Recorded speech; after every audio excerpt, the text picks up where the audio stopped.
think a lot could be done before this situation occurs.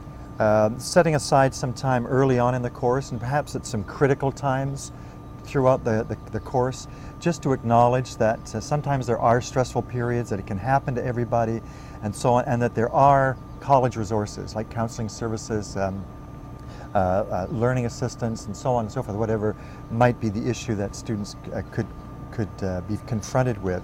So it's just to let them know that it's all right and it can happen, and that there are services to help them. You could invite anyone to contact you if there is an issue and they're not sure where to go. Not that you would be the sounding board for the problem or the issue, but that you could direct them in a safe way. If I did observe somebody where this really may be an issue, I could see approaching them after a class just to ask them, you know, how are you feeling, how are things going? It's a tough time of the semester and so on. But I'd leave it up to them. I couldn't force them to do anything. But those are the kinds of things that I would want to do. Probably I would approach, if I was really concerned, I would approach the student and just say, I'm concerned about you. Or if they're not coming to class or whatever, I might phone them, and as opposed to email, phone them and just say, I'm really concerned, could we talk? And then, like Alec said, then when I find out what the issue is, tell them about some resources for them. But I really try to connect to them on a one-on-one and see what's going on with them. I think another aspect to this has to do with just the climate that you build in the class, where just through every class and your everyday interaction with them, you're trying to build a comfort level with them so that they feel comfortable coming to you if they've got a question about a course material and so on.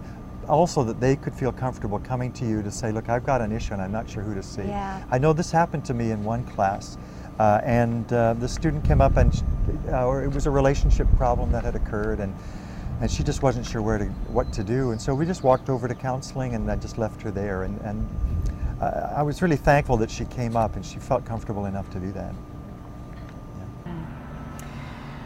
I'm not sure I've ever had, I haven't been aware of having had a student that's been a substance abuser. I have had lots of students that have felt overwhelmed by the stress of not just college life here, but all of their lives. And in that case, what I would probably do is make sure that I have an opportunity to talk to the student away from the other students. I don't want that student to feel singled out in any way, but just suggest maybe if you have time to drop by my office after class or later on in the day or tomorrow, and then I can sit down one-on-one with the student and just say, I've noticed that you seem really distracted, you seem particularly stressed out. Is there anything I can do to help? I just want you to know that I am here if you want to talk about anything. I will also offer students, if they are really overwhelmed, that maybe we can adjust the course for you slightly, if that would help at all. But then I'll make sure they know that there are counselors available for them in Campus Centre. And I have in the past both walked over with a student to find a counselor and make an appointment, and telephoned and made an appointment, because I find just saying, well, if you know there's a counselor over there, maybe you could go over, it's not as personal, and quite often the student would just sort of file it away as one more thing to be processing, and it gets lost. So if I do something really deliberate like that, then I think the student's more likely to actually take advantage of that resource available to them.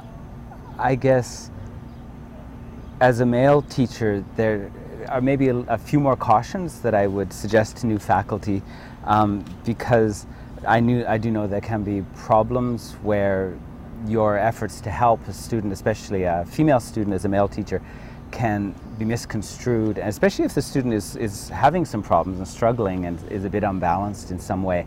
So I think the number one thing is to document all of these kinds of situations right from the beginning.